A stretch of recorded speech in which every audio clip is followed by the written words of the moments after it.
notre beau-Père, notre Seigneur, notre Père, le Père de notre Seigneur Jésus-Christ,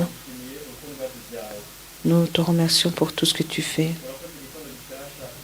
pour ce nouveau matin que tu nous donnes. Tu nous as fait grâce de venir dans ta maison. Te remercions pour chacun qui a su venir ce matin. Merci Seigneur parce qu'être dans ta maison, c'est agréable.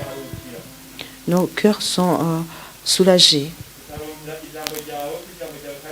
Nous recevons ta parole et ta parole est la vérité. Ta parole est vie. Ta parole est crée. Ta parole est lumière. Nous te remercions Seigneur. Nous te donnons la bienvenue et accepte Seigneur de te réunir avec nous. Que ta volonté se fasse. Que ton esprit règne dans nos cœurs. Pour que le Saint-Esprit enseigne à chacun qui est ici. C'est notre enseignant qui apprend à quelqu'un à connaître toute la vérité. Nous t'invitons Seigneur que tu conduis tout le programme. Qu'est-ce que tu veux se fasse? Nous refusons le diable et ses acolytes qu'ils soient loin de nous et que nous soyons assis tranquillement devant toi. Sois le bienvenu, Seigneur. Que la gloire et l'honneur te soient rendus au nom de Jésus-Christ. Amen.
Haleluya.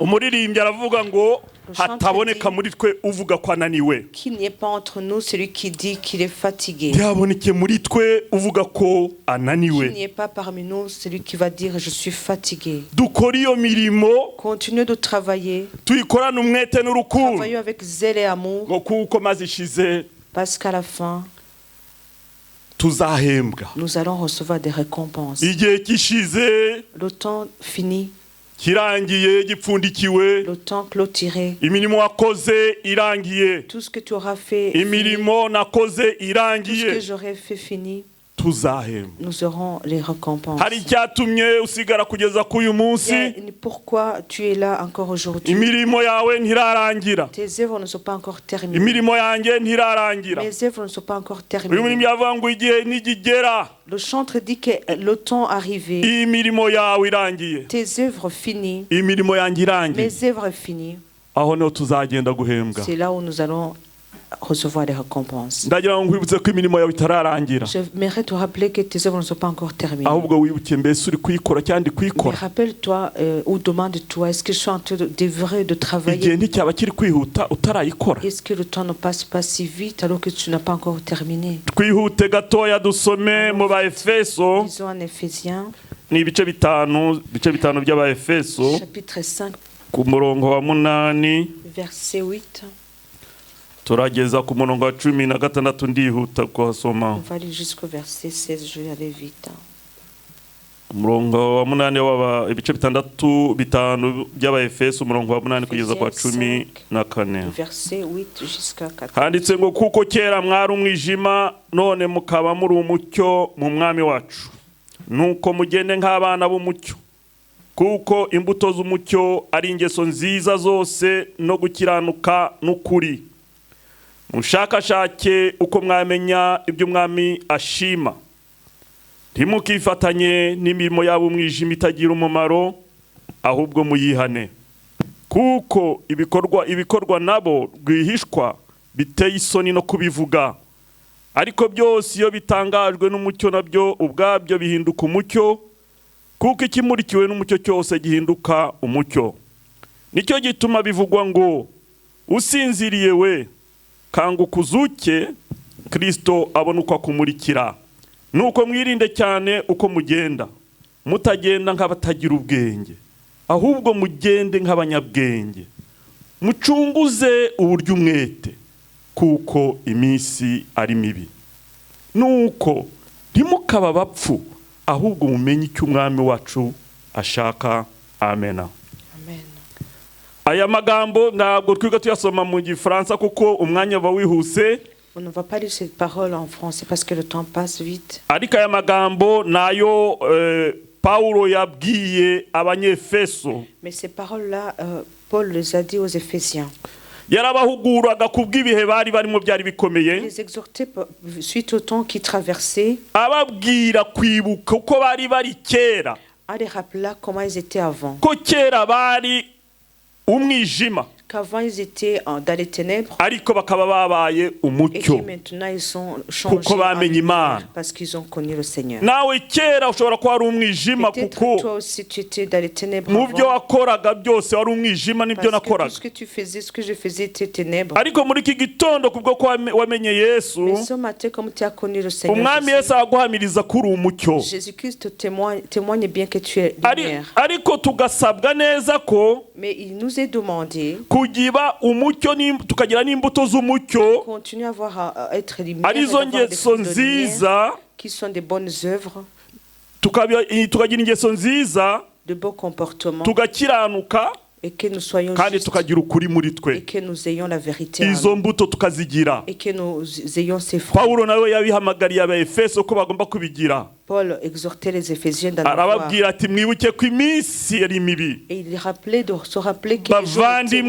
mauvais. muri gitondo, Chez les frères et sœurs, ce ndabibutsa matin, nanjye niyibutsa ko iminsi ari mibi. je me rappelle que les jours sont mauvais. Iminsi ni Les mibi. jours sont mauvais. We kwibwira ko iminsi igenda irushaho kuba Ne myiza. pense pas que les jours continuent d'être bon. oya iminsi ni mibi Les jours sont mauvais. urahamagarirwa ndahamagarirwa Tu es guhaguruka appelé de te lever, ngasenga kuko iminsi ni de mibi prier parce que les jours sont kandi mauvais. ngo tugende nk'abanyabwenge Et marchons comme des dufite sages, ubwenge. avec sagesse. Yesu yagize neza kuturinda muri ibi bintu bitambutse bigenda Jésus bitambuka nous a n'ubu fait bikiriho hamwe na hamwe Du bien de nous protéger pour le Covid et, qui passe encore ailleurs. ariko nabivuze ngo hari uracyafite imirimo gikora Peut-être, je l'ai dit, peut-être tu as encore des œuvres à faire. ariko siko bishize turi kujya mu bindi bigiye bikomeye. Mais c'est pas que c'est terminé, mais nous entrons encore dans Tukwiye les guhaguruka tugasenga Imana Nous devons nous lever, kuko prier le iminsi ari Seigneur, mibi. parce que le jour sont Pawulo mauvais. yabivuze muri kiriya gihe, Paul l'a dit dans ce ariko temps-là, n'ubu mais biragaragara. maintenant aussi, il est Umwami visible. Yesu akomeje gukomanga Le Seigneur avuga ngo encore tubyuke kuko en iminsi ari disant de mibi. nous réveiller parce que les jours sont mauvais. Haleluya. Amen. Reka dusubire ku iki gice turangize. Retournons sur le chapitre là et terminons. Ni iki gice cy'indirimbo n'ubundi Plutôt le couplet, igice cya gatatu. le dernier couplet, le troisième Ngo couplet. nubwo utazi gusyomoka Même nubwo si utazi tu ne sais pas bien parler, kuko utari umuhanga parce que tu n'es pas intelligent, hamya gusa ko wamenye Yesu mais témoigne seulement que tu as connu ujye Jésus-Christ. ubwira abandi bose Que tu dises aux autres ibyo personnes yagukoreye akakurinda ce qui wenda t'a fait, ce qui t'a protégé, nuko umwingingi agufashe et en suppliant qu'il puisse t'aider, umubwiye ati mwami et nyigisha tu dis Seigneur, enseigne-moi. nubwo utazi gusyomoka kuko utari umuhanga hamya gusa ko wamenye ko Yesu ababarira. Ujye ubwira abandi ibyo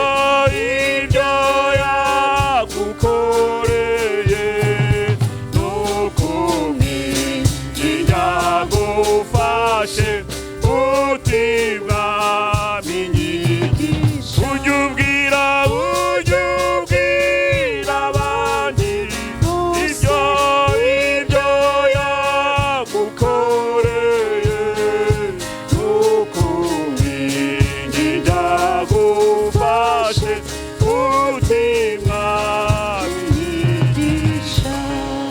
Mana yacu, Mana ikiranuka, Seigneur, notre Dieu, turagushima kuri Imana nyamana. rends grâce parce que tu Dukomeje es le gushimira vrai muri Dieu. iki gitondo Te remercie ce matin kuko utwibutsa parce kuba que tu nous maso rappelles d'être éveillés, tukagira umucyo w'ukuri, que nous soyons de la vraie lumière. uduhindure kuba umucyo Change-nous kandi en watugizeho ubwo lumière. Et tu nous twakwemeraga, l'as fait, Seigneur, que ariko nous avons Mana cru en toi. udukangure nabwo Mais Seigneur, réveille-nous kuko encore une ibi fois, hari bibi. parce que les temps sont Turasabye mauvais. muri iki gitondo Nous te prions ngo ce matin udukangure. que tu nous Hari réveilles. impamvu mwami turiho, Il y a le pourquoi hari que nous impamvu existons dusigaye, encore. Il y a le pourquoi que nous sommes restés. waturengeye kugeza kuri uyu munsi. nous as protégés Wagiraga ngo jusqu'aujourd'hui. mwami ibyo Tu voulais, tutakoze Seigneur, que ce que nous n'avons pas fait, tubikore. nous puissions le Mwami faire. Yesu Kristo, Seigneur duhe Jésus, gushyiraho umwete, aide-nous à gukorana avoir le umwete. zèle. Mwami turagusaba gukorana umwete, Aide-nous, ubane natwe, apprends-nous à avoir le utugirire neza. Aide-nous, Mwuka Seigneur. w'Imana tumanukire, Le Saint-Esprit uturinde sur ku manywa na nous. nijoro, Garde-nous jour ubere et nuit. maso itorero Garde ryawe, ton église. ubere maso itorero ryawe. Veille pour ton Dukomeze église. muri gahunda zose, Que nous turagutumiye continuons dans ce gubane programme. natwe, Que tu continues à mu être avec izina nous. ryawe Yesu Kristo Au nom de umucunguzi Jésus-Christ, mwiza, notre Seigneur. amen. Amen. Amaboko yanjye ikimenyetso ikimenyetso cyo guca bugufi mwami unyobore zamuye Christina Koleza zamuye amaboko yanjye zamuye amaboko yanjye ikimenyetso cyo guca bugufi mwami unyobo zamuye zamuye amaboko data zamuye zamuye amaboko yanjye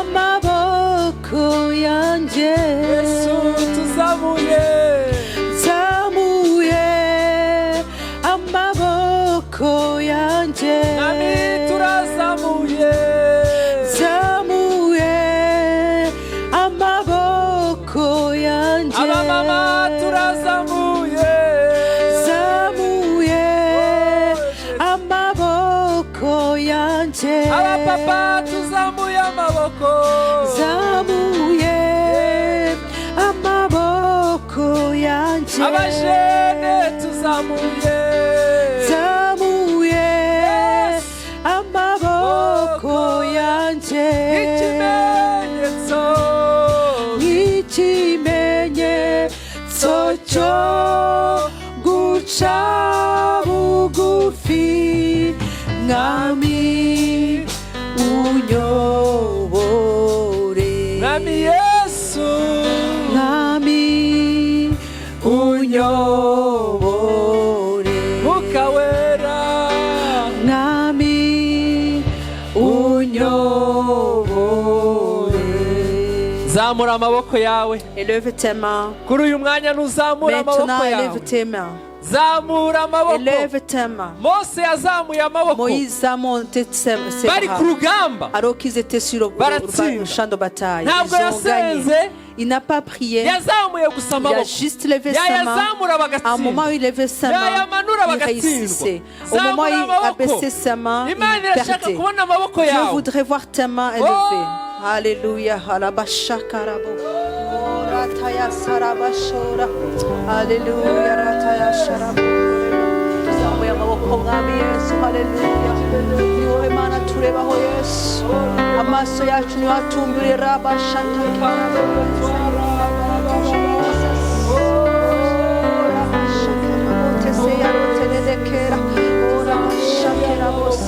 oh hallelujah yes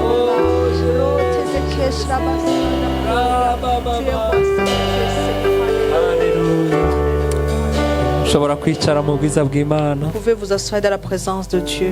Yesu ashimwe Que Jésus soit loué. ndabasuhuje mu izina Je rya vous Yesu salue au nom de Jésus-Christ. muraho Bonjour. Yesu akuzwe Que Jésus Yesu soit loué. akuzwe Que Jésus soit Yesu élevé. akuzwe Que Jésus soit élevé. amen haleluya Amen. turishimye kubakira muri iyi nzu Nous nous y'Imana réjouissons de vous recevoir dans la maison de Dieu. ni ibyishimo byinshi kongera C'est kubabona avec joie que nous vous voyons muri iri teraniro rya kabiri dans ce deuxième culte. hari abantu ndi kubona ntari mperutse kubona Il y en a que je vois que je n'avais pas vu depuis longtemps. turishimye kubona Stéphane Nous nous réjouissons de voir yari Stéphane. arwaye ariko Yesu Il était malade, Dieu yaramukijije l'a guéri.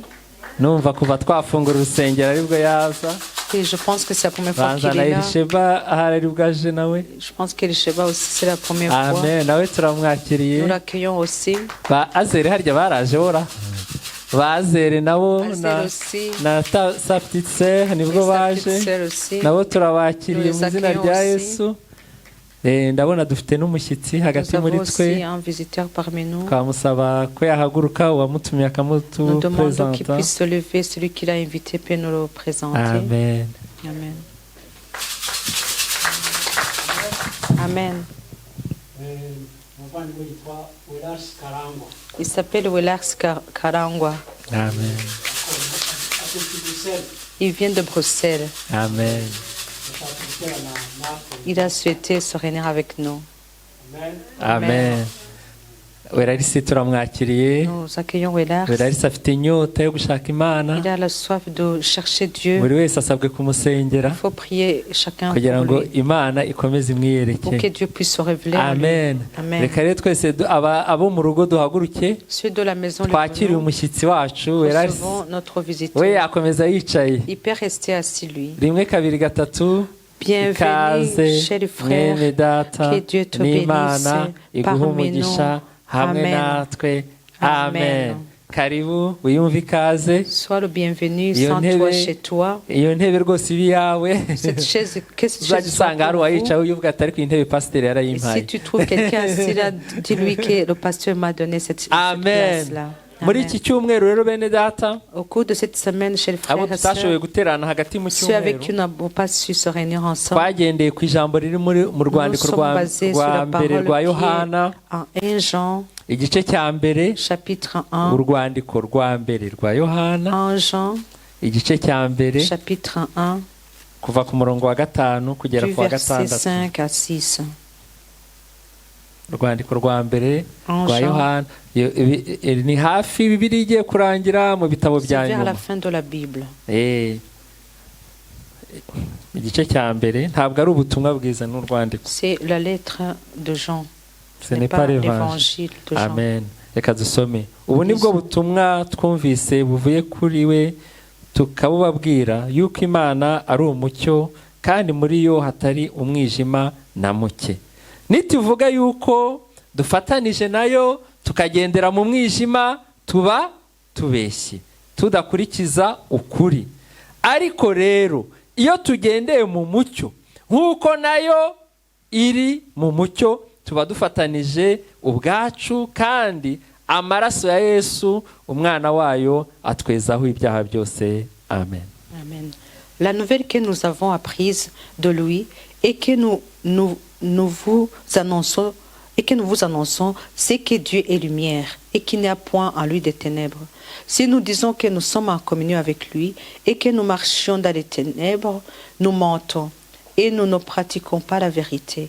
Mais si nous marchons dans la lumière, comme il est lui-même dans la lumière, nous sommes mutuellement en communion et le sang de Jésus, son Fils, nous purifie de tout péché. Amen. Haleluya. Amen. Haleluya bene data. Amen. Iyi Mana twizeye, Ce Dieu en qui nous avons Imana ya Aburahamu, le Dieu d'Abraham, Imana ya Isaka, le Dieu d'Isaac, Imana ya Yakobo, le Dieu de Jacob, Imana yawe ton Dieu, ni Imana c'est un y'umucyo. Dieu de lumière. Haleluya. Amen. Ni Imana C'est y'umucyo. un Dieu de lumière. Muri iyo Mana Dans ce Dieu, nta il mwijima n'y a ubamo. point de ténèbres. Ijambo ry'Imana riratubwira La parole de ngo Dieu nous dit, Imana yicaye mu ijuru, Dieu est assis ngo dans les amaguru yayo ari cieux, mu isi, mais ses pieds sont sur uhereye terre. ku mutwe À wayo partir de sa tête ukagera ku birenge jusqu'à byayo, ses pieds, uhereye mu ijuru à partir du ciel ukagera mu isi. jusque sur la terre, Imana Dieu ni umucyo. est lumière.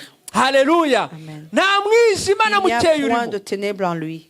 Niyo wayirungura ukuyiturutse Même inyuma, si tu pourrais le regarder niyo par derrière, wayireba uri ku ruhande, même si tu pourrais le niyo regarder par à wayireba côté, uyiturutse imbere, même si tu regardais nta par à côté, il mwijima n'y a urimo. point de lumière en lui. Haleluya. Imana yacu ni umucyo. Dieu est lumière. Kandi rero ijambo ry'Imana riratubwiye La ngo parole de Dieu nous dit, nituvuga yuko dufatikanije si nous nayo disons que nous nous unissons avec lui, ariko tukagendera mu mais mwijima, que nous marchons dans les ténèbres tukagendera mu byaha, et que nous marchons dans le péché, tuba turi kubeshya. nous sommes en train de mentir. Ntushobora kuvuga ngo uri umwana Tu w'Imana, ne peux pas dire que tu es enfant de Dieu. ntushobora kuvuga ngo ukorana Tu n'Imana, ne peux pas dire que tu travailles avec Dieu. ntushobora kuvuga ngo ukunda Imana Tu ne peux pas dire que tu aimes Dieu ariko ugendera mu byaha, et marcher dans le kubera ko péché. ari umucyo. Parce que lui-même, il est lumière. Kera Dans le temps, iyo umutambyi yinjiraga ahera lorsque hahera, le prêtre entrait le sacrificateur entrait dans le Saint des Saints, iyo yahinjiraga lorsqu'il entrait là-bas ariko akaba yibeshya, akaba afite umwijima muri et we, qu'il avait un peu de ténèbres en lui, yapfiraga aho ngaho, il mourait par là. kuko ntiwakwinjira mu Parce bwiza que tu ne peux bw'Imana, pas entrer dans la gloire de Dieu, Imana y'umucyo, le Dieu de wowe lumière, ufite alors umwijima que tu as les ténèbres, ngo uvemwo amahoro. tu ne peux pas sortir. Imana indemne. yacu ni umucyo. Notre Dieu est Haleluya. lumière. Natwe tugomba kuba Nous aussi, nous devons être abanyamucyo, les gens de lumière, abantu batagendera mu byaha. les gens qui ne marchent pas dans le péché. Haleluya. Amen. Muri iki gitondo Ce matin, ndakwifuriza kugendera mu je te mucyo. souhaite de marcher dans la Wirinde lumière. ikintu cyose cyazana umwijima. Garde-toi de toutes choses qui pourraient amener des ténèbres. Usitafute giza kwa maisha Ne yako. cherche pas des ténèbres dans ta vie. Nta mwijima ugomba kuboneka mu buzima Qu'il n'y bwawe. ait pas de ténèbres Kura dans ta vie. umwijima mu buzima bwawe. Enlève les ténèbres dans ta vie. Umwijima wose Que uwukuremo toutes les ténèbres soient kugira ngo chassées udahinduka dans ta vie umubeshyi. pour ne pas devenir un Nufata menteur. inzira Si y'umwijima tu prends le chemin des ténèbres, ntabwo uzaba uri kumwe tu ne n'Imana. seras pas avec Dieu. Imana itugirire Que Dieu neza. nous fasse du bien. Tugendere mu mucyo.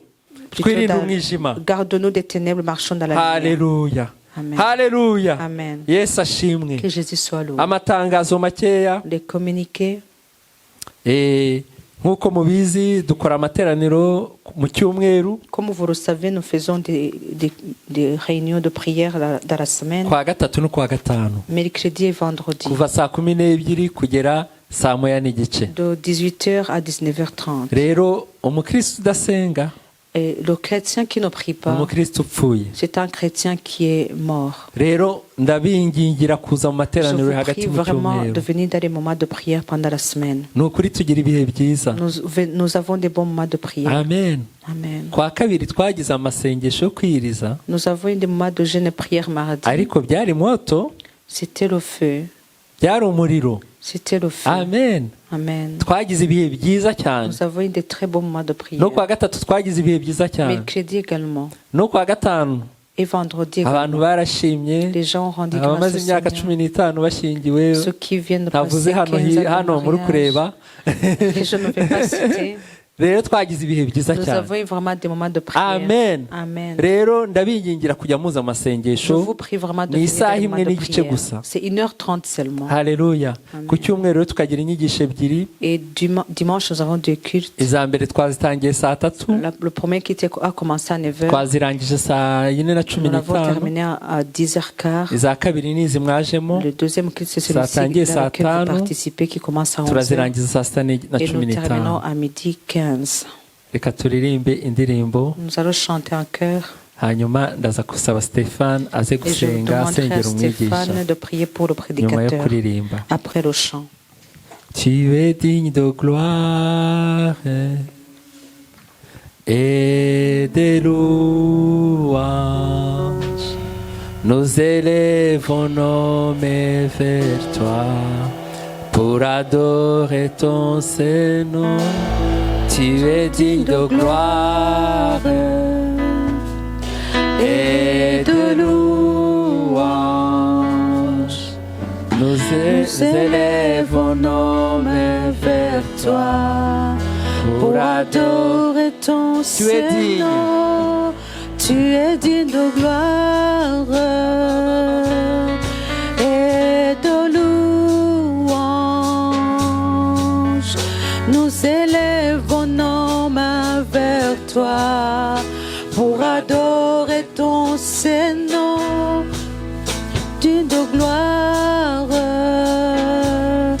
et de louange. Nous élevons nos mains vers toi pour adorer ton. Car tu es grand, car tu es grand. Tes miracles sont aussi grands, l'incomparable à toi. L'incomparable, car tu es grand. Tes miracles sont aussi grands, l'incomparable à toi.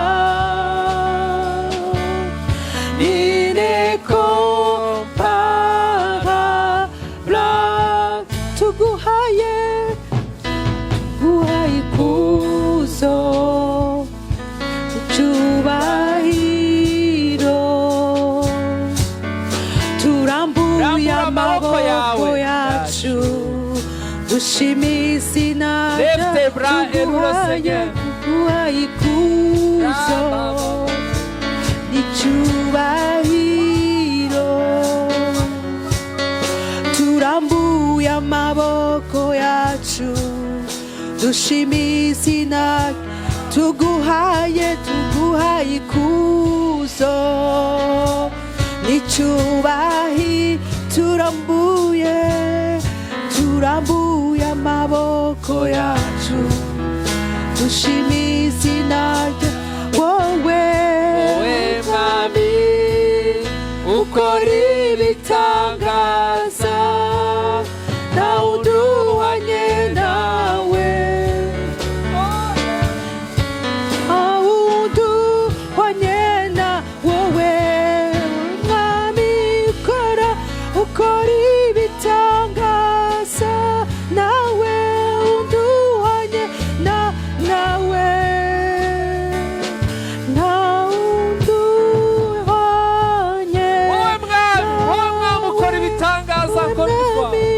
wowe mwami ukora Yesu akora ibitangaza. ibitangaza, Il fait des miracles. nta wundi Il n'a pas uhwanye changé. nawe.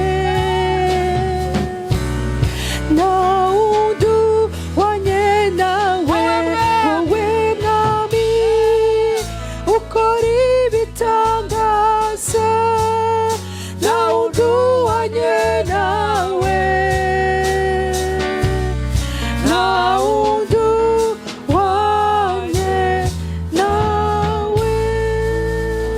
Imana yuko ikora ibitangaza. Rends grâce au Seigneur parce qu'il fait des Yo, miracles. Imana ikora Dieu ibitangaza. fait des miracles. Mwene data, Chers frères et sœurs, Imana le twizeye. Dieu en qui nous avons cru, Imana twizeye. le Dieu en qui nous avons Imana cru, ikora c'est ibitangaza. un Dieu qui fait des miracles. Imana ikora C'est un ibitangaza. Dieu qui fait des Bya bindi miracles. byakunaniye. Et ce qui a été Imana impossible pour toi, irabishoboye. Dieu en est capable.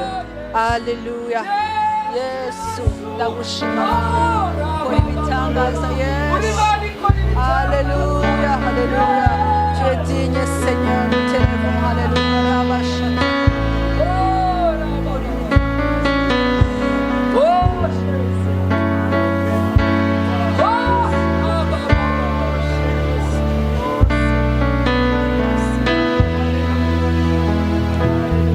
Tu es grand, tes miracles sont aussi grands, sans instrument, Incomparable à toi. Incomparable à toi, car tu es grand. Tes miracles sont aussi grands. Nul n'est comparable à toi. Nul n'est comparable.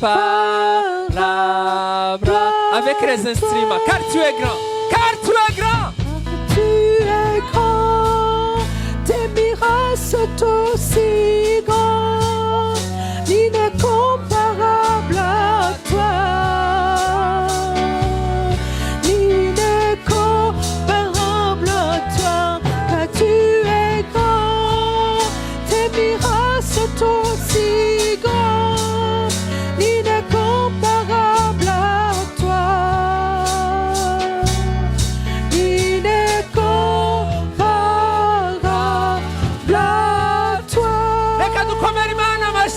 Acclamons le Seigneur.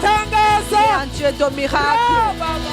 Alléluia. Oh Yesu urantangaje, uri Imana y'ibitangaza, Tu es un Dieu de miracles. urantangaje Yesu. Mettons le Seigneur. Oh uri Imana Alléluia, tu es y'ibitangaza. Dieu de miracles. Oh Stéphane Et zamurishwe. Stéphane peut élever sa voix.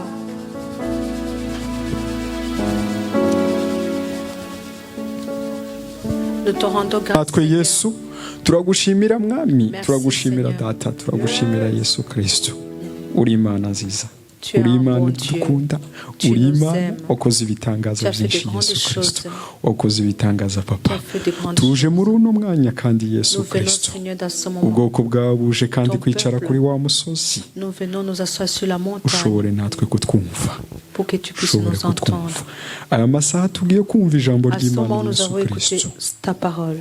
imitima igende guhinduka Que nos cœurs changent. rishobore kuguma mu mitima yacu Que la parole touche nos rigende cœurs. gukiza abarwayi Que ta parole guérit les rigende malades. gushika hirya no Que hino ta parole touche un peu partout. rigende kubomora imisozi ushobora kubwiriza Celui qui prêche, ugende kumumenaho amavuta que yesu tu lui ataba ari déverses we ton uvuga onction.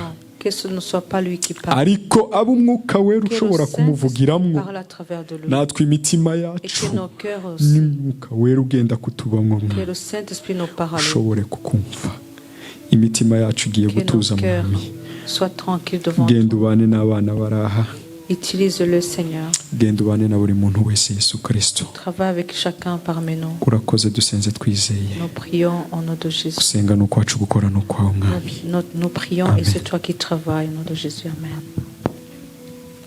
Merci Jésus, merci Jésus, merci Jésus, Alléluia. Merci Jésus, Alléluia, merci Jésus, oh merci Jésus, merci Jésus, Alléluia. Shimwa Yesu, Alléluia. Shimwa Yesu, Shimwa Yesu, Alléluia. Shimwa Yesu, Shimwa Yesu.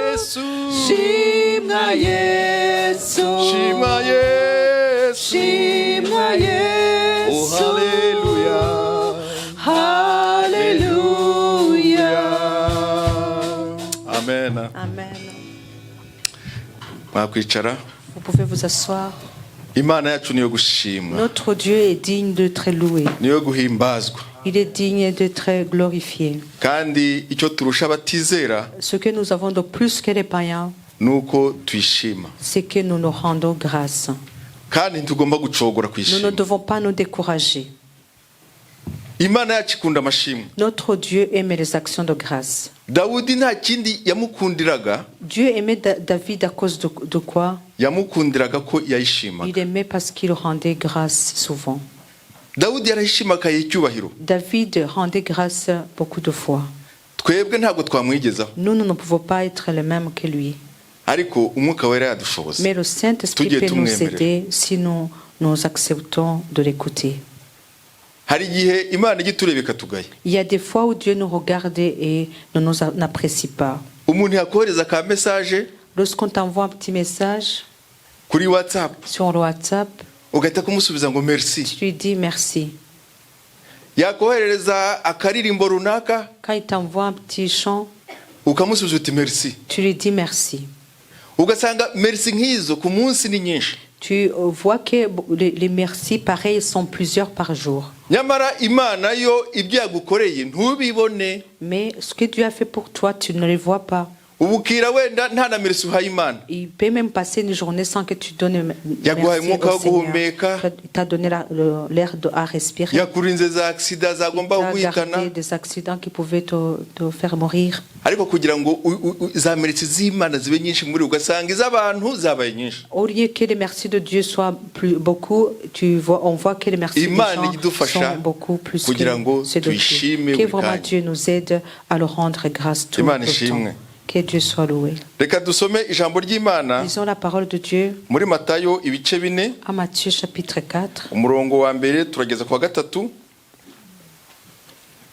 versets 1 à 3. hanyuma tuze gusimbuka dusome ku wa 8 tugeze ku wa 10. Après, on prendra le verset 8 à 10. Maze Yesu ajyanwa n'umwuka mu butayu kugeragezwa n'umwanzi. Amaze iminsi 40 n'amajoro 40 atarya, abona gusonza. Umushukanyi aramwegera, aramubwira ati, niba uri umwana w'Imana, bwira aya mabuye ahinduke imitsima. Aramusubiza ati, handitswe ngo, umuntu ntatungwa n'umutsima gusa, ahubwo atungwa n'amagambo yose ava mu kanwa k'Imana. Umurongo wa 8. Umwanzi arongera amujyana mu mpinga y'umusozi muremure cyane, amwereka ubwami bwose bwo mu isi n'ubwiza bwabwo. Aramubwira ati, biriya byose ndabiguha nupfukama ukandamya. Yesu aramubwira ati, genda Satani, kuko handitswe ngo, uramye Uwiteka Imana yawe, abe ariyo ukorera yonyine. Amen. Amen. Alors Jésus fut amené par l'Esprit dans le désert pour être tenté par le diable. Après avoir jeûné 40 jours et 40 nuits, il eut faim. Le tentateur s'étant approché, lui dit, « Si tu es fils de Dieu, ordonne que ces pierres deviennent des pains. » Jésus répondit, « Il est écrit, l'homme ne vivra pas de pain seulement, mais de toute parole qui sort de la bouche de Dieu. » Au verset 8. Le diable le transporta encore sur une montagne très élevée, lui montra tous les royaumes du monde et leur gloire, et lui dit, « Je te donnerai toutes ces choses si tu te prosternes et m'adores. » Jésus lui dit, « Retire-toi, Satan, car il est écrit, tu adoreras le Seigneur ton Dieu et tu serviras lui seul. » Amen. Amen. Hano tubonye ibigeragezo Yesu yahuye nabyo. Ici, nous voyons les tentations par lesquelles Jésus est passé. Satani nubwo yaba avuga ukuri, Même si Satan peut dire la vérité, kumwumvira byonyine ubukozi kosa. l'obéir seulement est un grand péché. Kuko hari igihe azana ko ibintu by'ukuri kubwira Il est Yesu possible ngo qu'il amène les choses hindura correctes. aya mabuye ave mu mutsima. Dire à Jésus de changer les pierres en pain, Nukuri Yesu yari c'est kubishobora. vrai, Jésus pouvait le faire. Yesu yakoze ibitangaza byinshi. Jésus a fait plusieurs miracles. Ariko kumvira Satani, Mais obéir à Satan, Yesu ntabwo ari kubikora. Jésus ne pouvait pas le faire. satani nubwo yaza atwishushanyaho Même si Satan viendrait en son masque, tujye tumusuzugura nous no devons gusuzugura le mépriser. nubwo yaza avuga ukuri Même s'il venait en disant la vérité, yakwitwaza n'ijambo il ry'Imana peut même partir de la parole de Dieu. ariko nubwo icyo yazana cyose Même s'il amenait une telle chose, kuva ari satani dès que c'est Satan, inyuma haba hahisheyo derrière il est caché ikintu ashaka kugeraho cyo kugira ngo agukure ku un Mana. autre objectif pour te sortir de ta Niyo mpamvu place. Yesu nta iryo kosa atari kurikora ryo C'est pour kumwumva cela que Jésus ne pouvait pas faire la faute d'obéir à Satan. yaramuhakaniye Il a refusé. aramubwira ati umuntu Il a dit un homme ntatungwa n'umutima gusa ne vit pas seulement de pain, atungwa n'ijambo mais de toute parole ry'Imana, de Dieu. amagambo ava ku Uwiteka. La parole qui vient de Dieu. Ayo magambo arimo ibiryo byuzuye. Cette parole-là a de la nourriture complète. Hepfo aragenda ngo amwereka ubutunzi bwose bw'isi, yamuhagaritse ku musozi. Après, il lui a montré toute la richesse de la terre en l'étant élevé sur une montagne. Amwereka ama-etage. Il a montré des étages. Amwereka ibya banki byuzuyemo Il lui a amayero. montré des banques remplies d'euros. Amwereka amamodoka, amwereka Il indege. a montré des voitures, des avions. Ariko ibyo byose Tout cela, ubwo mbikurembizanye mu gihe cya none. je les amène dans ce temps, je les actualise. Yesu ntabwo yigeze amwemerera. Mais Jésus n'a pas accepté. Ahangaha we Yesu akabona ko Satani azanye ikinyoma. Là, il a bien vu que Satan amenait des mensonges. Kuko ubutunzi bw'isi bwose, Parce que toute la richesse de la terre, ifeza n'izahabu niko Bibiliya itubwira, l'argent et l'or, byose c'est ce ni que la Bible nous iby'Uwiteka. dit, tout appartient au Ariko umva Seigneur. Satani ngo wowe Et kora akageste écoutez gatoya Satan gusa ici. Il dit, upfukame, fais juste un petit biriya geste. byose ndabiguha. Mets-toi juste à genoux, je te donnerai toutes ces choses-là. Kandi ibi byose byari ibya Yesu. Et Murumva ko pourtant, ukuntu toutes ces Satani choses ari umunyakinyoma. appartenaient à Jésus. Satan, Uku niko yashutse c'est un Adamu nyine. menteur. C'est comme Na cela Eva. qu'il a menti à Adam et Ève. Baramwemerera Ils ont ubutware bwose accepté et toute l'autorité qu'ils avaient buragenda. est partie. Ariko ahangaha Yesu Mais we ici, yarebaga imigambi ya Satani Jésus arayizi. regardait au-delà de ça, Kuko barabanye regardait mu le ijuru. projet de Satan, parce Tutanari. qu'ils ont vécu ensemble, Bari baziranye. alors que nous n'étions pas encore là. Ils se Yarazi connaissaient ko bien. Satani ngo ni se w'ibinyoma. Il sait bien que Satan, c'est le père de menteurs. Burya iyo uri kubeshya, Lorsque tu es en train de mentir, Bibiliya tuvuga ngo uri gukora ibya shobuja alors Satani. tu es en train de travailler, de faire Ariko Imana ijya idufasha l'œuvre de iturinde ton kubeshya. chef Satan, et que Dieu nous garde de mentir. N'uburyarya ni bya Satani. L'hypocrisie aussi, tout ça appartient à Satan. Yesu aramubwira ngo Alors umuntu Jésus lui a dit, ntatungwa n'umutima gusa, l'homme ne vivra pas seulement de pain, ahubwo ijambo ry'Imana. mais la parole de Dieu. Ijambo ry'Imana rikatubwira ngo tubanze dushake La parole de Dieu nous dit de chercher d'abord ubwami bwayo, son royaume, ibiriya byose bizaza ari et inyongera, toutes ces choses-là viendront en plus. bizaza bidukurikiye. Toutes ces choses viendront après nous. Ariko iyo ubishyize imbere wowe Quand ukabikurikira, tu mets ces choses devant toi et que tu les suis, uba wanyuranyije n'ubushake tu es bw'Imana. alors au contraire, tu es contre la parole de Dieu. Satani ubu ntiyaza ngo akubwire ngo mfukamira mbiguhe, Satan ne peut pas venir te dire agenouille-toi devant moi, je te donne ces choses-là. ahubwo azabona ibyo Imana yaguhaye Alors il verra ce que Dieu t'a donné akugira imbata yabyo. et il fera esclave de ces choses-là. Noneho ujya usanga ariyo byuzuye mu mutima wawe, Alors tu verras que ton cœur est rempli de ces choses nimba que Dieu wakoreye t'a amayero donné. yawe Si tu as travaillé, que tu as eu ton ugahora salaire, yahozaho umutima buri alors gihe, ton cœur est sur ton salaire, ton nimba argent. ufite amazu Si tu as des maisons, buri gihe utekereza gusa amazu yawe kandi tu n'Imana passes beaucoup de yaguhaye, temps, tu penses à tes maisons, alors que c'est Dieu lui-même qui t'a donné tout cela. ariko byakugize imbata. Mais tout ça t'a fait Icyo nicyo esclave. Satani twebwe ageza C'est kutubeshya, ça que le diable vient nous mentir. kuba imbata Être y'iby'isi. esclave des choses de ce monde. Ntitubitunge ariko tubikureho umutima. Gardons, ayons ces richesses, mais ne mettons pas notre cœur dessus. Ujye ureba amayero uyabwire, Que tu vois les héros et que tu leur dis, afite amatwi arumva, les héros ont des oreilles, ils entendent. nubwo ari wowe nyange kuguramo umutima, Même si c'est à part toi que j'achète du ariko pain, ijambo mais ry'Imana la parole de Dieu riri hejuru yawe, est au-dessus de toi. riri hejuru yawe. Elle est Ujye au-dessus de uyabwira toi. kugira ngo Parle uko niko à tous kuyatunga les héros, c'est comme ça utari imbata yayo. que tu vivras sans être esclave des héros. Ubutunzi Imana iguhaye ubwo ari bwo La bwose, richesse que Dieu te donne, yaguha imodoka, qui te donne la voiture, yaguha inzu, qui te donne la maison, yaguha abana, qui te donne les enfants, yaguha umugore n'umugabo, qui te donne une femme ou un homme, byose ujye ubibwira ati mwebwe muri inyuma, que tu leur dises, vous êtes umuntu uri derrière. imbere yacu twese C'est lui qui est devant nous. ni Imana C'est iri mu ijuru. Dieu qui est au ciel. Icyo gihe uzaba uyashoboye. À ce moment-là, tu auras Hazana le kugora. pouvoir sur l'argent. Imana nikubwira uko ugomba kuyakoresha Si Dieu uzayakoresha te mu buryo conseille de bwiza. comment utiliser cet argent, tu vas l'utiliser de bonne manière. Ijambo ry'Imana riri mu La mutima parole de bene data, Dieu est le pain. ririmo ibyo kurya. Et la parole de Dieu contient Niyo waba uri toutes mu choses à kaga manger. ryo ryakaburira rikaguha iby'ubugingo Même n'iby'umubiri. si tu traverserais le moment difficile, la parole de Dieu va te donner les choses spirituellement et il va te donner aussi les choses que tu as besoin ubu hari d'avoir. umuntu wambaza ngo ijambo ry'Imana ririmo ibiryo. Il y a quelqu'un qui pourrait me demander, mais Ibyo la parole de bintu Dieu nibyo. vraiment contient la nourriture? Est-ce que c'est vrai? Birashoboka harimo ibiryo C'est ibingibi byo vrai, kurya. il y a la nourriture à manger.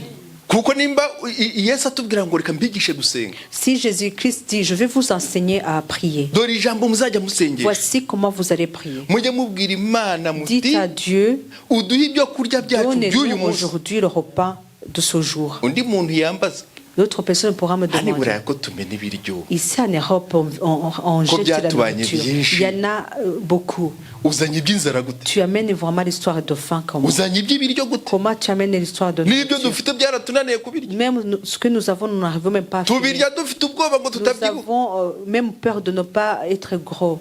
Ariko Imana yacu Mais notre Dieu, niyo yabiduhaye. c'est lui qui nous les a jya donnés. ubirya ushima utanabimena, jya umenya Tu gusagurira ahandi manges hantu en rendant bashonje, grâce sans les jeter et tu gardes un peu pour les autres qui n'ont pas à ugura manger. ibikwiriye, Achète ce qui juste ntibyuzure ce qu'il muri faut. pubere, Faut pas que tu le mettes à la poubelle. ahubwo tutuyera udushyire kuri Western Union woherereza umuntu ushonje. Garde cet argent et envoie Nibyo quelqu'un bifite umugisha, bene data. qui a faim. C'est là où se trouve la Ariko Imana bénédiction. igitanga ibiryo Mais naho Dieu bashonje. donne la nourriture. Iri jambo ririmo ibiryo Cette parole contient la nibyo nourriture. tugiye kureba. C'est ce que nous allons Reka voir. dusome Lisons la parole de Dieu Abami, en un roi. Abami ba mbere Un roi, ibice 17 chapitre 17, umurongo wa 4 kugeza kwa 12. versets 4 à 12. Hanyuma ijambo ry'Uwiteka rimugeraho riti, va hano ugende werekeze iburasirazuba, wihishe iruhande rw'akagezi kitwa Kereti, ahateganye na Yorodani. Uzajye unywa amazi yako, kandi ntegetse ibikona kujya bikugemurirayo.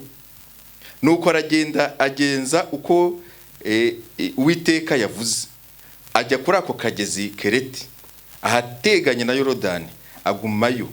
Ibikona bikajya bimuzanira umutsima n'inyama uko bukeye uko bwije, kandi akajya anywa amazi y'ako kagezi. Hashize iminsi ako kagezi karakama, kuko nta mvura yagwaga muri icyo gihugu. Bukeye ijambo ry'Uwiteka rimugeraho riti, haguruka ujye i Sarefati haba Sidoni, aba ariho uba. Hari umugore umupfakazi niwe ntegetse kugutunga. Nuko arahaguruka ajya i Sarefati. Agezeyo ku irembo ry'umudugudu, ahasanga umugore w'umupfakazi utoragura udukwi. Eliya aramuhamagara aramubwira ati, ndakwinginze nzanira utuzi two kunywa mu gacuma. Nuko ajya kuyazana. Akigenda aramuhamagara ati, ndakwinginze unzanire n'agatsima mu ntoki.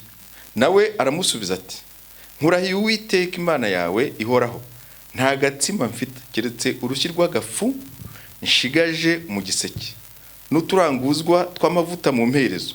Ubu dore ndatoragura udukwi 2 kugira ngo nsubire mu nzu nkivugire n'umwana wanjye ngo tukarye twipfire.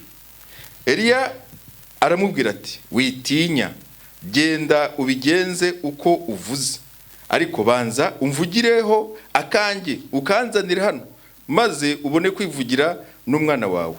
Kuko Uwiteka Imana ya Isirayeli ivuze itya ngo, igiseke ntabwo kizaburamo ifu, n'amavuta ntabwo azabura muri iyo mperezo, kugeza ku munsi Uwiteka azavubira isi imvura. Amen. Amen. Et la parole de l'Éternel fut adressée à Élie en ces mots.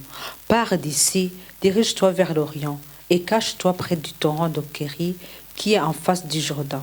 Tu boiras de l'eau du torrent et j'ai ordonné au corbeau de te nourrir là. Il partit et fit selon la parole de l'Éternel, et il alla s'établir près du torrent de Kéri, qui est en face du Jourdain. Les corbeaux lui apportaient du pain et de la viande le matin, et du pain et de la viande le soir, et il y buvait de l'eau du torrent. Mais au bout d'un certain temps, le torrent fut à sec, car il n'était point tombé de pluie dans le pays. Alors la parole de l'Éternel fut adressée à Simon. « Lève-toi, va à Sarepta, qui appartient à Sidon, et demeure là. Voici, j'y ai ordonné à une femme veuve de te nourrir. » Il se leva et il alla à Sarepta. Comme il arrivait à l'entrée de la ville, voici, il y avait là une femme veuve qui ramassait du bois. Il l'appela et dit, « Va me chercher, je te prie, un peu d'eau dans un vase afin que je boive. » Il alla en chercher.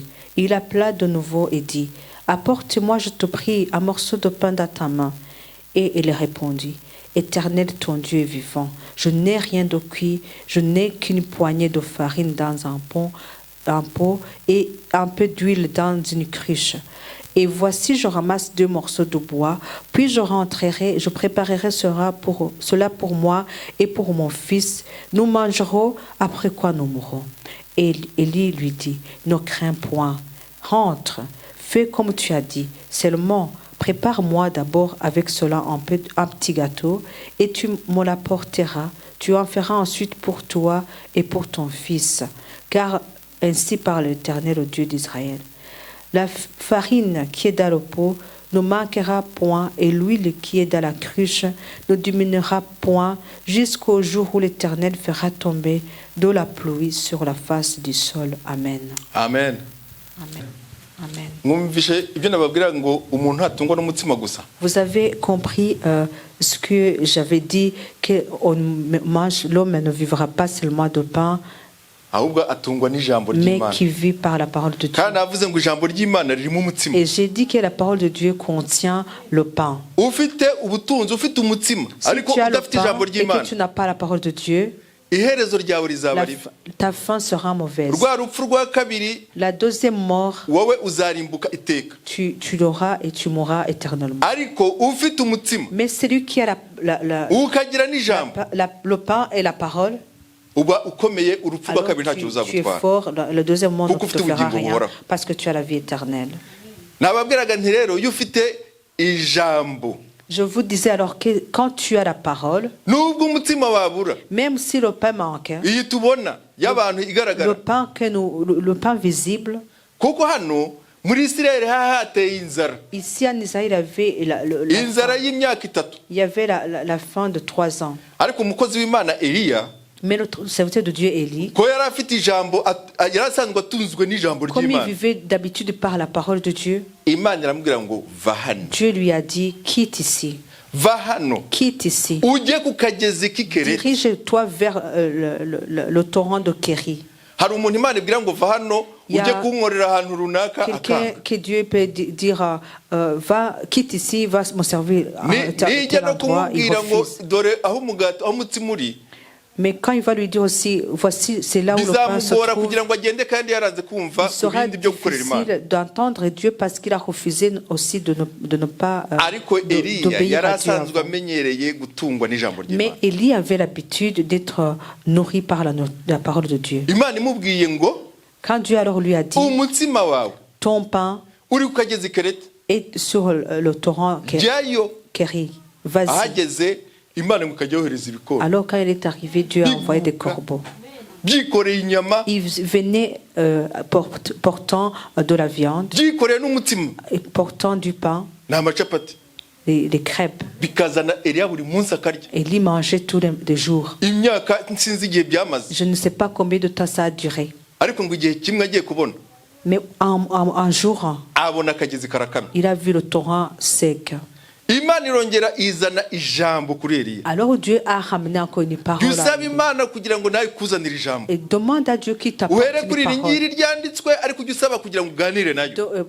Commence par la parole écrite, mais demande à ce que tu puisses parler avec Dieu. Uku turi aha ngaha twazanywe n'ijambo, Maintenant que nous sommes ici, Nimba nous sommes utarunabizi. amenés ici, jusqu'ici par la parole. kuko si tu ne Imana savais yaravuze pas. ngo muhere i Parce que Dieu a Yerusalemu, dit, commencez par Jérusalem mukomeze mugende ku isi et yose. allez partout dans le monde. Ubwo rero turi muri Afurika, jyaga Quand bitubwira nous étions en Afrique, Dieu nous disait cela. ubu turimo turagenda où nous sommes en train de marcher. wenda turahanga ejo tuzajya ahandi Nous sommes ici, mais iyi demain va nous hano serons ailleurs. ikaza ikayitubwira ngo va hano Et il va nous dire quittez ici. kandi ubundi yarabivuze Et il a déjà dit va hano.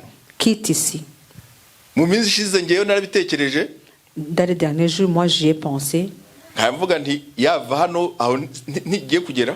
Je me suis dit, est-ce que le quitter ici ne va pas arriver maintenant? uzi gucumbikira abantu mu gihugu cyawe Imaginez-vous héberger des gens dans ton pays. wajye kubona abamaze kuba abapilote bamaze kurengwa Au moment où ils commencent à être bien, qui commencent à être des pilotes d'avion, agafata indege yawe et il prend ton avion à toi, yuzuye abagenzi qui est rempli de passagers, akayigira intwaro akagenda akagonga et etaje il va irimo abantu. l'utiliser comme une arme pour tuer les gens.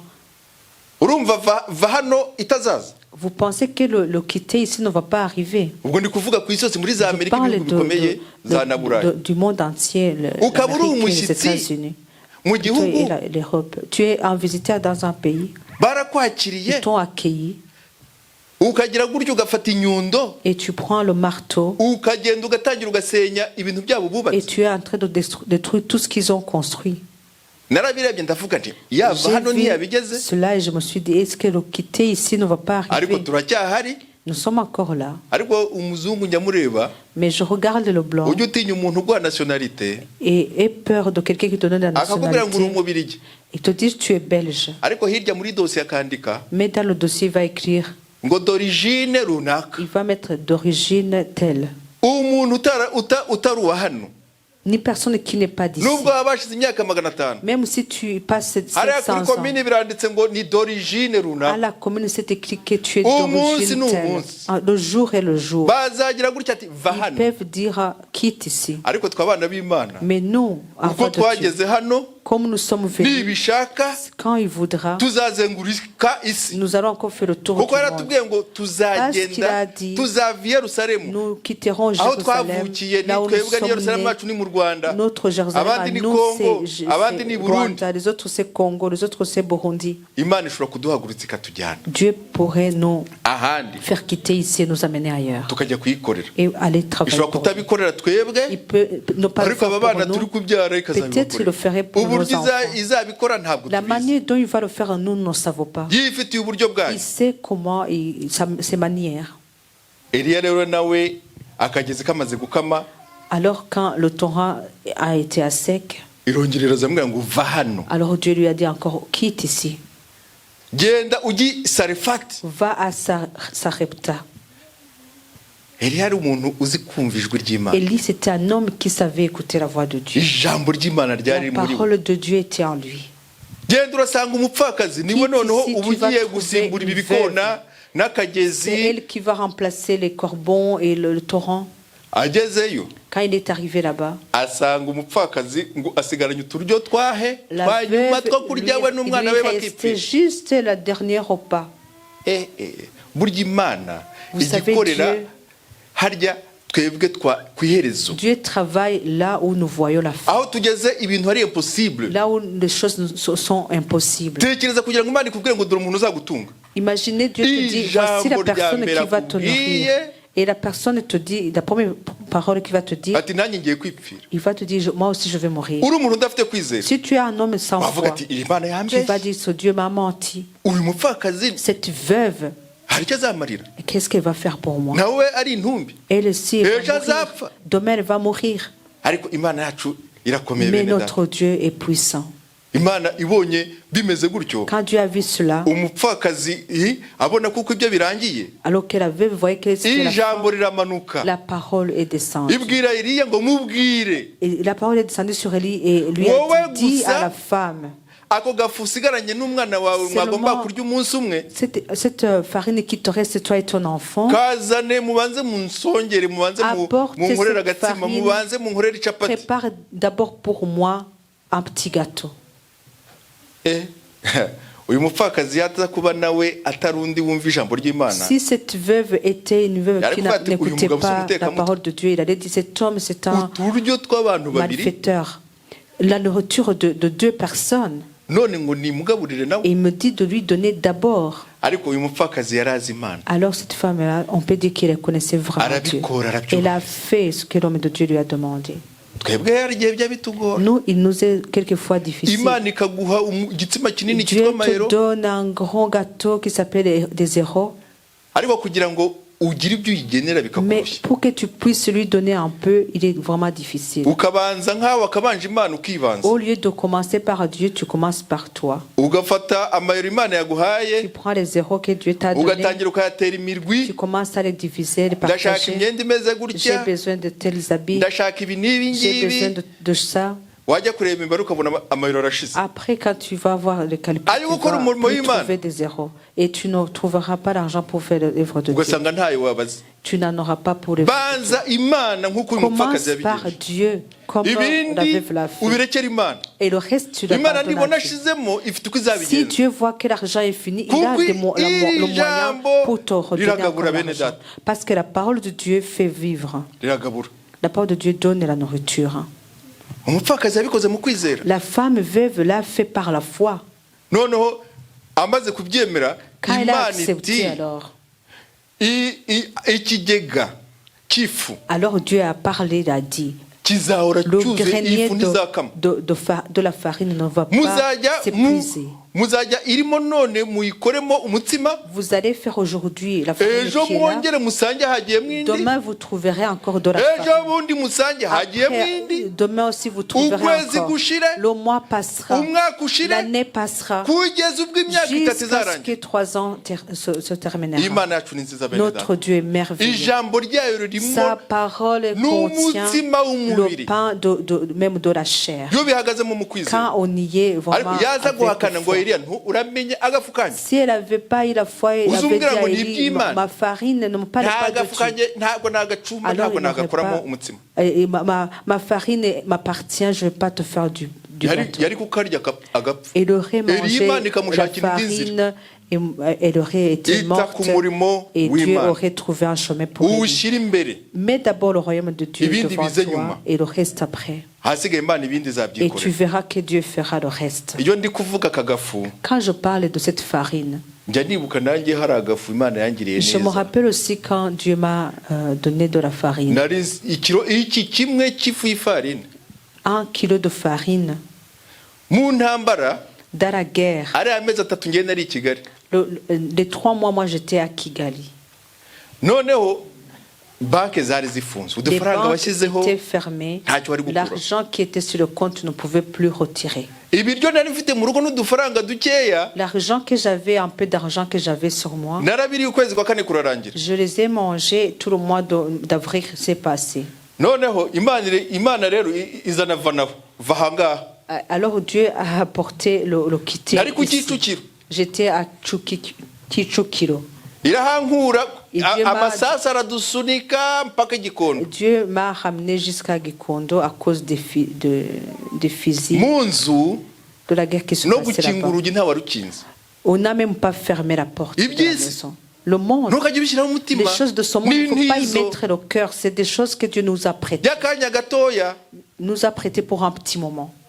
nta no gufunga. On n'a même pas fermé. Nimba hari amafaranga ari mu cyumba, S'il y avait l'argent dans la chambre, ibisasu uko byari biri kugwa Au moment où les- nk'imvura, les cartouches tombaient Nta muntu comme wari la gukinga. pluie, il n'y a personne qui pouvait fermer la maison.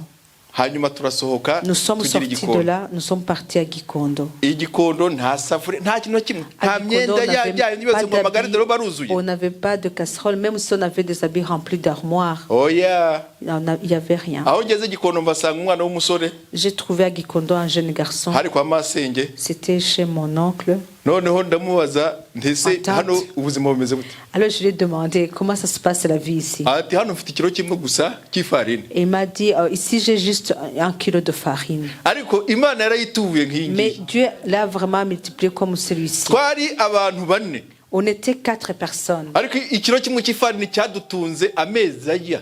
Mais 1 kilo de farine nous a fait Amezi vivre abiri, 2 kwa mois, gatanu no kwa gatandatu. le mois de mai et le mois de juin. Abapagani barapiyaga.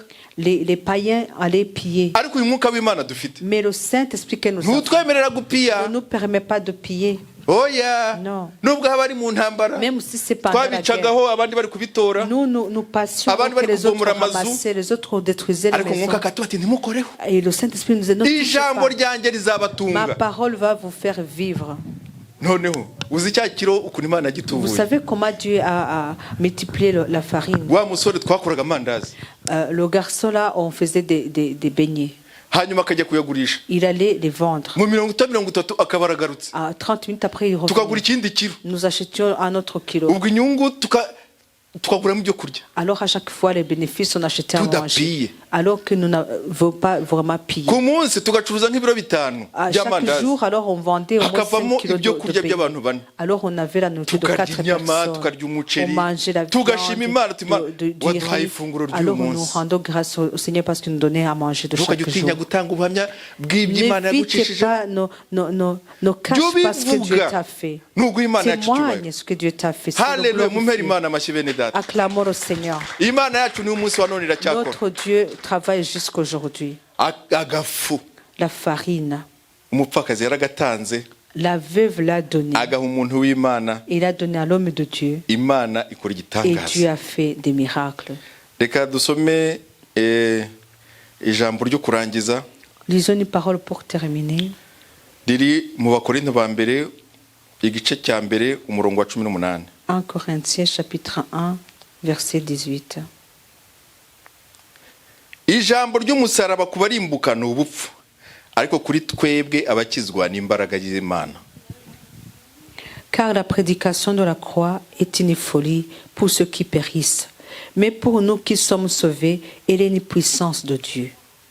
umusaraba rya jambo n'ubundi La hari ikintu croix. ritubwiye ntabwo rivuga gusa imitsima La parole de Dieu ne dit pas seulement le pain, ahubwo rivuga n'iby'ubugingo elle parle aussi de ce qui est de la vie éternelle. Umusaraba. La croix.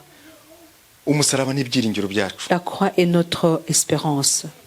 umusaraba wahimbwe n'abaroma La croix a été inventée par les Romains. abaroma bari barakoronije isi none Les kugira ngo Romains bakange avaient abantu colonisé le monde pour faire peur aux gens. udashaka kubumva Quand tu ne voulais pas les écouter, barakubambaga ils te crucifiaient. bigatuma abantu batinya kuko rwari urupfu rubi Alors les gens avaient peur parce que c'était une mort baragukubitaga terrible. On te tapait, inkoni zirimwo za koroshe on te tapait avec les fouets, avec les clochers. noneho bagukubita bigakuraho n'inyama Alors quand on te fouettait, cela ramenait de bakajya la chair. kukubamba uri On allait inyama te crucifier alors que tu étais déjà Umuntu uri ku comme musaraba. de la viande. Alors nubwo quelqu'un qui izazi était zaba sur la ziri kumurya croix, ntabasha kuzihungura amaboko n'amaguru byose biba biboshye quand tu es sur la croix, tu ne sais même pas taper une mouche qui vient toucher tes plaies parce que tes bras sont attachés et tes pieds également. kandi bateraga imisumari mu biganza On clouait des clous dans les mains.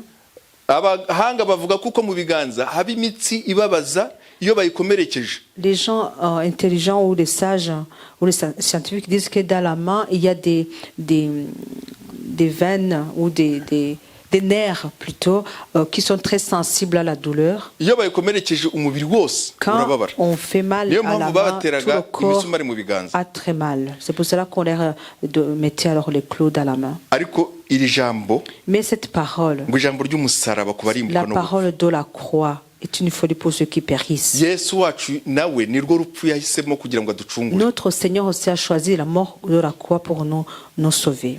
kugira ngo igitambo Imana yashakaga kibeho ni uku nguku bahisemo Pour qu'il y ait le vrai sacrifice que Dieu voulait, c'est le chemin de la croix que Dieu a choisi. amaraso adukuraho ibyaha Le sang qui nous enlève le péché, ni ahangaha yamenekeye c'est par là qu'il a été versé.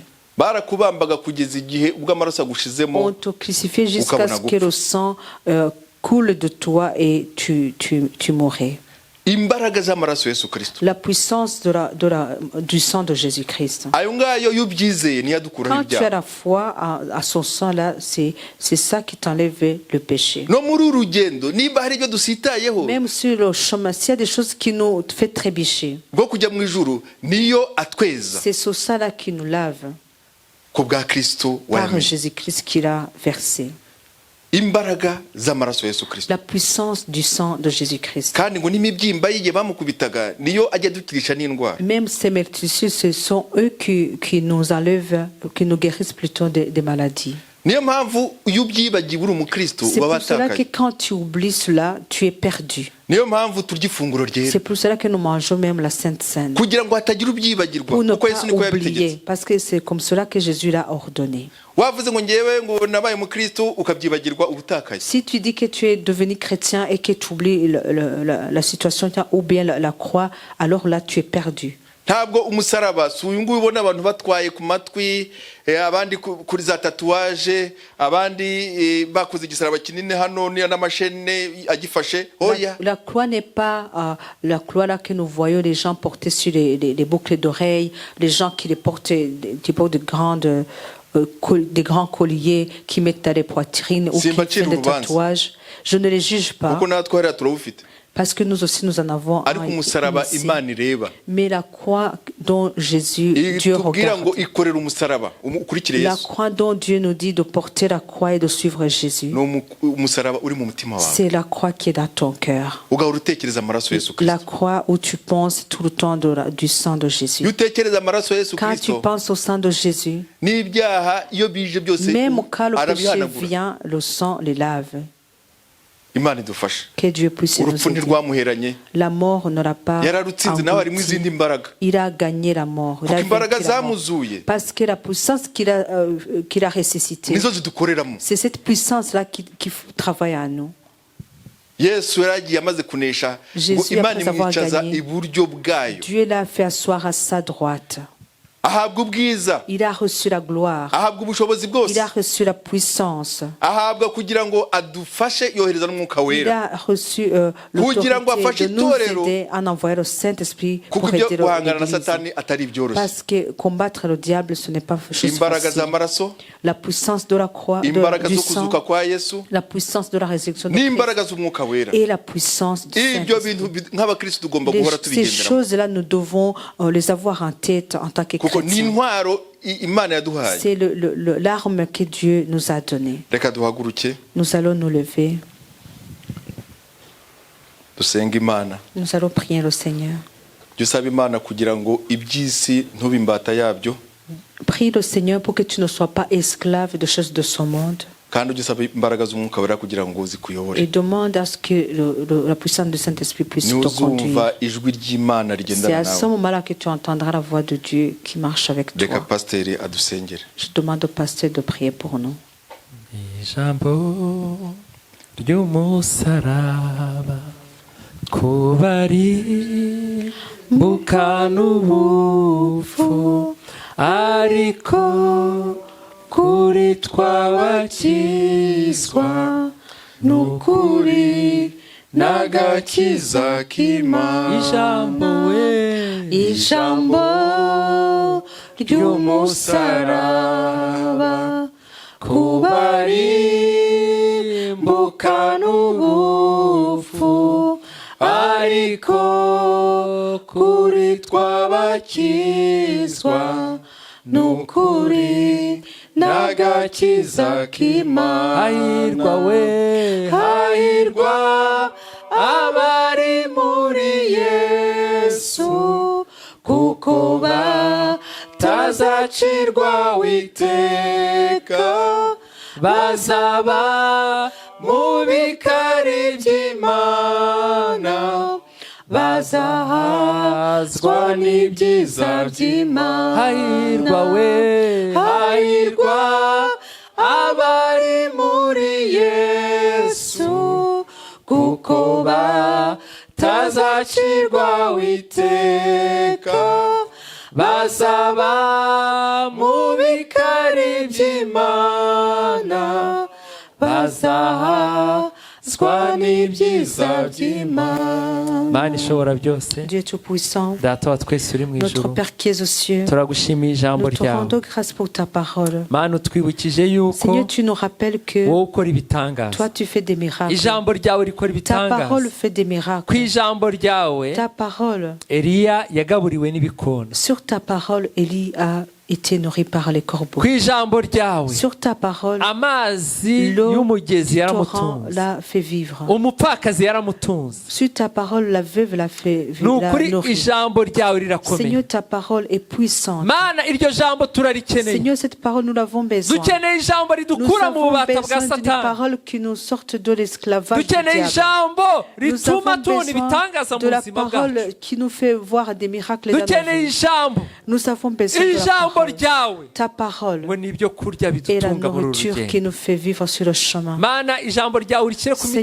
Seigneur, que ta yacu parole soit sur nos cœurs. muri iki gicamunsi, muri iyi saa Dans sita. cette journée, Seigneur, ijambo ryawe ridutunge, que ta parole nous fasse ijambo nourrir. ryawe rituyobore, Que ta parole nous nourrisse. ijambo nous ryawe conduise. rigwira muri twe Que ta parole soit abondante kugira dans ngo nos cœurs. tutagucumuraho. Pour que nous ne puissions pas, Seigneur, pécher contre kandi toi. umusaraba wawe, Seigneur, et la croix, ijambo que ry'umusaraba la parole de la croix ritubere ijambo ry'ubuzima. soit une parole de vie. turagushimiye rero mwana, Merci, Seigneur. turagushimiye ko wakoresheje Merci umugaragu wawe. pour ton serviteur que tu as tumusabiye utilisé. umugisha Nous le bénissons mana kubw'ijambo ryawe amaze pour la kuribera. parole qu'il vient de nous donner. mana umuhe umugisha Que tu le utagabanije. bénisses. mana dusabiye umugisha Nous bénissons umukozi wawe watuyoboye. Ton serviteur qui nous a officié. tumusabiye umugisha Nous le wawe. bénissons. dusabiye umugisha umujakazi wawe Nous wawe bénissons interpresi, ta servante qui a interprété. nawe umuhe umugisha. Que tu la bénisses. mwene data wera arisi nawe mana waje hano Notre muri iri frère Olax torero qui est venu dans cette église aribwo bwa mbere pour sa yinjiye. première fois. mana Seigneur, umwibukire que tu te rappelles uyu munsi,